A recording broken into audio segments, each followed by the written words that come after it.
नमस्कार, स्वागत है आप सभी का न्यूज 21 में और मैं हूं आपके साथ हर्षदा जोशी। कलकत्ता मेडिकल कॉलेज में महिला डॉक्टर से हुए दुष्कर्म की आग ने पूरे देश सहित मेडिकल कॉलेज और हॉस्पिटलों में महिला कर्मियों की सुरक्षा की कलई खोल कर रख दी है। इस घटना के बाद डॉक्टर्स ने जमकर विरोध करने के साथ सुरक्षा की मांगों को लेकर सड़क तक उतर गए। तो वहीं प्रदेश सहित राजधानी के नामचीन अस्पताल एसएमएस में ऐसी ही घटना की अनहोनी से पहले पीड़िता महिला रेजिडेंट ने आमने सामने आकर मेडिकल कॉलेज में महिला डॉक्टर्स की सुरक्षा पर कई सवालिया निशान खड़े कर दिए। एसएमएस मेडिकल कॉलेज की एक महिला रेजिडेंट ने के साथ ही पुरुष रेजिडेंट पर गंभीर आरोप लगाते हुए कहा कि मेरे साथ रेप और हत्या कुछ भी हो सकता है। मैं नहीं चाहती कि अगली निर्भया मैं बनूं। देखिए ये खास रिपोर्ट।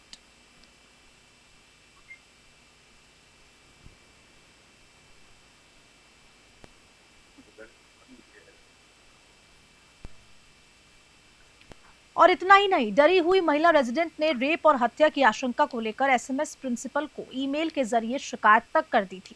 महिला रेजिडेंट ने शिकायत में बायोकेमिस्ट्री विभाग के रेजिडेंट पर परेशान करने से लेकर रेप करने की कोशिशों का हवाला तक किया था, लेकिन प्रिंसिपल की ओर से कोई कार्रवाई नहीं होने पर महिला रेजिडेंट ने डॉक्टरों के बने ग्रुप्स में मैसेज करके सनसनी फैला दी। महिला रेजिडेंट के मैसेज के बाद प्रकरण से जुड़ी कई परतें अब खुलने लग गई है। और साथ ही साथ अब इस खबर पर ज्यादा जानकारी देने के लिए न्यूज 21 के editor in chief Sumit Kumawat हमारे साथ लाइव जुड़ चुके हैं। सुमित जी, कोलकाता की आग अब तक थमी भी नहीं, ये मामला थमा भी नहीं, लगातार विरोध और प्रदर्शन अभी भी जारी है। लेकिन एक ये मामला सामने आया है जहां एसएमएस अस्पताल में, जो कि नामचीन अस्पताल है, और पहले से ही जो लेडी है वो कह रही हैं कि मेरे साथ रेप हो सकता है। साफ तौर पर ये कहा गया है कि मेरे साथ रेप हो सकता है, मेरी हत्या की जा सकती है इस पुरुष द्वारा। और क्या कुछ जानकारी मिल पा रही है इस पूरे मामले को लेकर? देखिए अर्षदा, मैं आपको बताना चाहता हूँ सबसे बड़ी बात कलकत्ता के बाद जो घटना हो रही है, चाहे जोधपुर की बात करें, चाहे जयपुर की बात करें, और जो डॉक्टर वाला जो प्रकरण है, एसएमएस जो राजधानी सहित प्रदेश का भी सबसे बड़ा हॉस्पिटल है एसएमएस हॉस्पिटल, वहां से ये घटना निकल करके आई है कि एक महिला डॉक्टर, एक रेजिडेंट महिला डॉक्टर सामने आती है, अपने आप को लेकर के आती है। इतनी बड़ी हिम्मत वो करती है कि वो किसी भी एक दुष्परिणाम होने से पहले वो सामने आती है, प्रशासन को अपनी बात रखती है, एसएमएस प्रिंसिपल को अपनी बात रखती है, अपने साथियों को अपनी बात रखती है कि इस तरीके का जो एक रेजिडेंट उसका साथी है, जो पुरुष रेजिडेंट है, जो डॉक्टर है, वो उस तरह उसके ऊपर गलत नियत रखता है, उसका रेप कर सकता है, रेप करने के बाद उसकी हत्या कर सकता है। इस तरीके का जो मामला है, पूरा देश इस आग में झुलसा हुआ है। वहीं अगर राजधानी इस तरीके की आग में एक बार फिर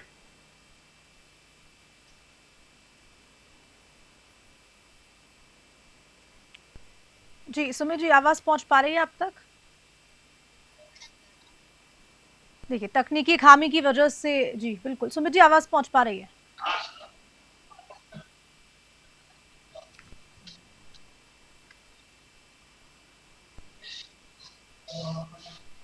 हाँ सुमित जी बोलिए, आवाज पहुंच पा रही है आपकी?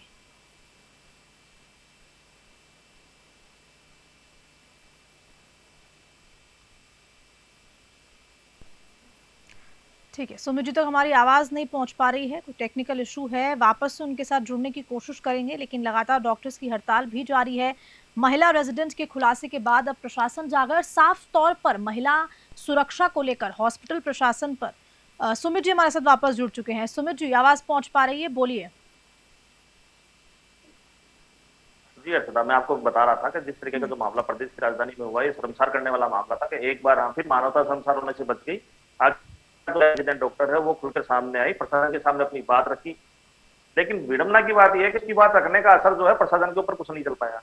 प्रशासन पे जू भी नहीं रख पाई अभी तक वो डॉक्टर है जो नियमित अपनी ड्यूटियां कर रहा है। आज भी दीपक माहेश्वरी जो प्रिंसिपल है एसएमएस के, उनके कार्यालय के बाहर धरना प्रदर्शन किया। इसकी मांग की गई कि जो पुरुष रेजिडेंट है उसके ऊपर कड़ी कार्रवाई की जाए, लेकिन अभी तक कोई कड़ी कार्रवाई हमें देखने को नहीं मिली। जी अर्षिता। बिल्कुल सुमित जी, देखिए, चाहे हम अगर दिल्ली की बात करें, निर्भया केस की बात करें, क्योंकि साफ तौर पर देखिए लगातार जिस तरह से महिला खुद को असुरक्षित महसूस कर रही है, इस पे प्रशासन हो, केंद्र सरकार हो, क्योंकि देखिए कोलकाता मामले की अगर हम बात करते हैं तो लगातार उसने जोर पकड़ के रखा है। और आज सुप्रीम कोर्ट में सुनवाई भी हुई, केंद्र से सवाल किए गए, केंद्र सरकार से सवाल किए गए कि क्या कुछ व्यवस्थाएं हॉस्पिटल्स में डॉक्टर्स की सुरक्षा के लिए क्या कुछ व्यवस्थाएं की जाती है। और अब ये मामला सामने आया है इतने बड़े अस्पताल से, प्रदेश के एसएमएस से, जहां पर महिला खुद कह रही है कि मेरा रेप और हत्या कभी भी हो सकती है। और साफ तौर पर यह भी कहा गया है कि ये इंसान मेरी रेप और हत्या कर सकता है, फिर भी प्रशासन कुछ नहीं कर रहा। देखिए ऐसा तो बहुत बड़ी बात है। आज की तारीख, आज हमारे लिए महिलाओं की सुरक्षा के लिए बड़ा दिन है, क्योंकि सुप्रीम कोर्ट से लेकर और भारत सरकार, राज्य सरकार सब अलर्ट मोड पे है। अगर देखा जाए राजस्थान के लिए शर्मसार करने वाली भी घटना है। आज जोधपुर के अंदर 3 साल की बच्ची हो चाहे 2 साल की बच्ची हो, वहां पे जो पुलिस प्रशासन महकमा है वो बिल्कुल तरीके से फेलियर साबित हो रहा है। खुद मुख्यमंत्री, पूर्व मुख्यमंत्री अशोक गहलोत अपने ट्विटर अकाउंट से एक ट्वीट करते हैं, और सचिन पायलट एक ट्वीट करते हैं कि 3 साल की महिला के साथ, 3 साल की बच्ची के साथ जिस तरीके का जो जिन्होंने ये वारदात हुई है, उसको लेकर के राजस्थान पूरा शर्मसार है।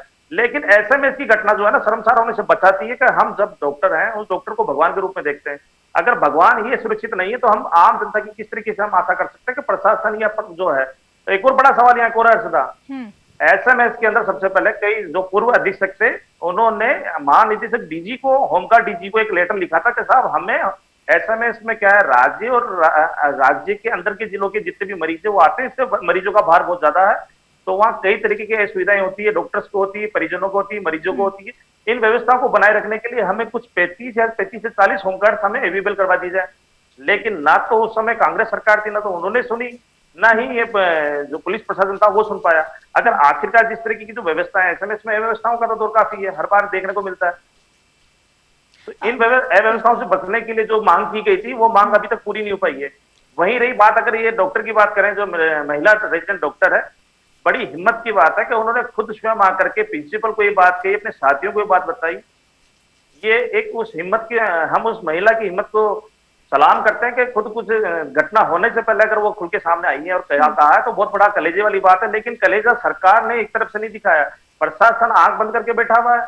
सरकार है सुनने को तैयार नहीं है कि अभी तक भी वो रेजिडेंट डॉक्टर है, स्वयं वो अपने आप को बहुत बड़ा अधिकारी मानता है, अधिकारी बताने की कोशिश भी करता है। तो इस जिस तरीके से एक स्वयंभू डॉक्टर, एक महिला डॉक्टर को जो अपने साथी डॉक्टर है, अगर उसको इस नजरिए से देखता है, हरेस करता है, परेशान करता है, तो कहीं ना कहीं गलत कदम उठता है। उस गलत कदम से पहले ही उस महिला ने आकर के जो अपनी बात रखी है, उस बात रखने का जो प्रशासन पे है वो असर दिखता हुआ नजर नहीं आ रहा है। बिल्कुल सुमित जी, देखिए प्रशासन ने कुछ नहीं किया। हालांकि देखिए कायदे से तो देखिए जब महिला ने ऐसा कहा है तो निलंबित कर देना चाहिए। निलंबन नहीं, उस ऐसे आदमी को तो टर्मिनेट कर देना चाहिए। जबकि चूरू के अंदर एक ऐसे ही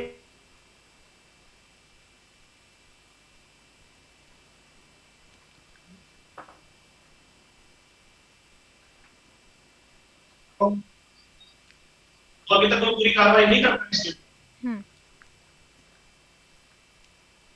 जी सुमित जी बोलिए, आवाज आ रही है आपकी।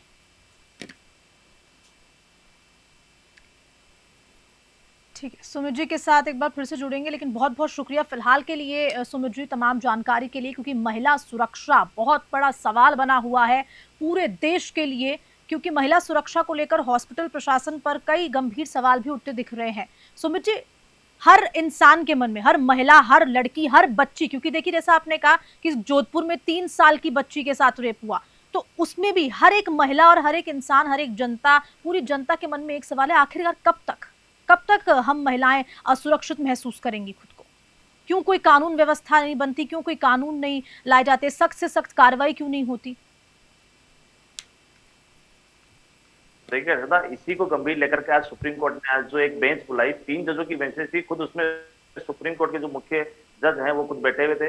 उन्होंने पूरे मॉनिटर किया पूरे केस को। जिस तरीके का कलकत्ता कांड हो या चाहे जब जयपुर में जो कांड होते थे बच्चा है, जो राजस्थान की अगर पटरी प्रशासन, पुलिस प्रशासन की बात की जाए या जो प्रशासन की जो व्यवस्थाओं की बात की जाए, वो बेपटरी है अभी आज की तारीख के अंदर के। जिस तरीके जो यानी कि आदमियों में बेखौफ हो गए हैं। 3 साल की बच्ची, 2 साल की बच्ची, जोधपुर से लगातार इस तरह की घटनाएं देखने को मिल रही है। जोधपुर ही नहीं, चूरू ले ले, पर ये जो महिला सहकर्मी होती है उनके लिए सुरक्षाओं की व्यवस्था तो करनी चाहिए, और ये होना भी चाहिए। इस तरीके का माहौल वहां पे हो उस कार्यस्थल के ऊपर। जिस तरीके से महिला डॉक्टर सामने आई, ये महिला डॉक्टर का मामला नहीं है, कुल मिलाकर के महिला ऐसी प्रदेश में कई महिलाएं ऐसी हैं जो असहज अपने आप को ऐसी घटनाओं को, यानी कि इन चीजों को सहती रहती है, असहज रहती है, किसको बताए किसको ना बताए। आखिरकार उस महिला रेजिडेंट डॉक्टर ने अपने आप इतनी हिम्मत जुटाई कि हिम्मत जुटाने के बाद उसने सबसे पहले तो अपने साथियों को बताया, ईमेल के जरिए प्रिंसिपल को इस पूरी घटनाक्रम से अवगत कराया। लेकिन प्रिंसिपल जो थे मुख बधिर बने हुए बैठे थे। आखिरकार वो मुख बधिर क्यों थे या उनको किसका डर था? प्रशासन तक ये बात नहीं पहुंची। प्रशासन तक के बाद जाती तो आज शायद वो रेजिडेंट जो डॉक्टर है वो आज उस जगह कार्यरत नहीं होते। लगातार जिस तरीके की जो है ना। जी बोलिए। जी देखिए हर्षदा, जिस तरीके से लगातार आज भी वो है जो उसको कहें बेखौफ होकर के वो एसएमएस के अंदर अपनी सेवाएं दे रहा है, तो ये तो बड़ा सवालिया निशान खड़ा हो रहा है चिकित्सा प्रशासन पे भी, पुलिस प्रशासन पे भी, कि इस तरीके के जो है पुलिस पुलिस जांच भी कर रही है, लेकिन लीपापोती की भी एक इसमें बहुत बड़ी चिकित्सा महकमा लगा हुआ है। अगर एसएमएस हॉस्पिटल की बात की जाए तो प्रिंसिपल साहब से उन्होंने इस पूरे घटनाक्रम में बातचीत की तो उन्होंने एक चीज कही कि हमने जांच कमेटी बना दी है। तो कमेटी बनाने से क्या होगा, ऐसी कमेटियां काफी बनती रहती, काफी आती और चली जाती है, कागजों में दबी रह जाती है वो कमेटियां। आखिरकार जो महिला खुद आकर के स्वयं कह रही है कि साहब मेरे इस तरीके से घटना होती, मैं निर्भया बनने से बच गई या मेरे को बनाया जाता, तो ये बहुत बड़ा अपने आप में बहुत बड़ा सवाल है। बिल्कुल क्या सुमित जी, ये पुलिस स्टेटमेंट प्रशासन ही हो अपने या आप हमारी में बहुत राज्य बड़ा सरकार हो या स्टेटमेंट है। प्रशासन है, ये क्या निर्भया होने के बाद ही जागेगा, या आम आदमी जब तक सड़कों पे नहीं उतरेगा जब तक कि प्रशासन सुनेगा नहीं? बिल्कुल सुमित जी, अपने आप जी। में जो ये स्टेटमेंट है यही एक बहुत बड़ा स्टेटमेंट है। ये प्रूफ तो क्या ही बोले, इसको कुछ हुआ नहीं, लेकिन मेरे साथ रेप हो सकता है, मेरी हत्या की जा सकती है, अपने आप में इतना बड़ा स्टेटमेंट है, इस पे तो एक्शन जरूर लेना ही चाहिए कमेटी बनाने से। क्योंकि देखिए हर मामले में, चाहे हम कोई भी रेप केस या कोई भी हम कांड ले लें, बलात्कार का मामला ले लें, हर पे कमेटियां बनती हैं, लेकिन उसके बाद मामला रफा दफा कर दिया जाता है। और साथ ही साथ नेताओं की अगर हम बात करें तो एक दूसरे पे प्रत्यारोप का दौर लगातार जारी रहता है। बीजेपी कहती है कांग्रेस के राज में भी ऐसा होता था, कांग्रेस कहती है बीजेपी की सरकार है कि सेंट्रल में भी और प्रदेश में भी। इन सब चीजों से ऊपर तो उठना पड़ेगा। बिल्कुल सही बात है, उठना पड़ेगा। लेकिन इस बार जो है हमें बीजेपी और कांग्रेस ना करके अगर हमें डबल इंजन की सरकार मिली तो हम बजरंग सरकार से भी अपील करेंगे कि जिस तरीके से महिलाओं की सुरक्षा की बात है, उन महिलाओं की सुरक्षा के पे एक अलग तरीके का स्टेप लिया जाए। अगर इस तरीके से कोई कानून बनाया जाए तो वो कानून लाया जाए, जिन धाराओं में परिवर्तन करना है या त्वरित यानी कि क्विक एक्शन लेना है उन पर क्विक एक्शन भी लिया जाए। आखिरकार कमेटियां बनाना, कागजी कार्रवाई करना, ये कागजी कार्रवाई कब तक करते रहेंगे? उस महिला आज भी वो महिला असहज है, महिला रेजिडेंट आज भी असहज है, आखिरकार क्योंकि उसकी शिकायत होने के बाद वो कार्रवाई नहीं हो पाना, अपने आप में पुलिस प्रशासन, भजनलाल सरकार पर सब पे एक सवालिया निशान खड़ा कर रहा है। लेकिन वो असहज महिला आज किसके दरवाजे जाकर के अपनी पीड़ा बताए, ये उसके लिए सबसे बड़ी मुश्किल का सवाल होगा। क्योंकि उसने अपनी लोक लाज लज्जा के भी सामने परे हट करके एक अपनी बात रखी, लेकिन उस बात रखने का उसको फायदा कुछ नहीं मिला। यानी कि इस तरीके से शोषण अंदरूनी होता रहता है, यानी कि इस तरीके से राजनीतिक संरक्षण जो मिलकर के शोषण होता है वो एक अपने आप में बड़ा सवाल निशान है। क्यों उस डॉक्टर को क्यों नहीं हटाया गया? हम बार बार में एक ही बात कहेंगे, एक ही अपील करेंगे कि आखिरकार जिस तरीके से महिला है, महिलाओं की जो सुरक्षा की बात गारंटी जब सरकारें जब बनती है, दावे किए जाते हैं, बड़े बड़े दावे किए जाते हैं कि महिलाओं को सुरक्षा दी जाएगी, वो सुरक्षा धरातल पे दिखने पर कहीं नजर नहीं आ रही है। ठीक है, बहुत बहुत शुक्रिया सुमित जी हमारे साथ जुड़ने के लिए और तमाम जानकारी साझा करने के लिए इस पूरे मामले को लेकर। क्योंकि अब सवाल यही बना हुआ है कि आखिरकार प्रशासन पर जो गंभीर सवाल उठते दिखाई दे रहे हैं, हत्या और दुष्कर्म के डर से सहमी डॉक्टर ने आरोप भी लगा दिया है, साफ साफ तौर पर स्टेटमेंट भी दे दिया है कि मेरे साथ रेप और हत्या हो सकती है। तो अब इस पे कड़े से कड़े कानून बनने चाहिए। जो भी नेता लोग हैं उनको राजनीतिक रोटियां नहीं सेकनी चाहिए, इनसे ऊपर उठ के इस पूरे मामले की जांच करनी चाहिए और कड़े से कड़ा कानून भी लाना चाहिए।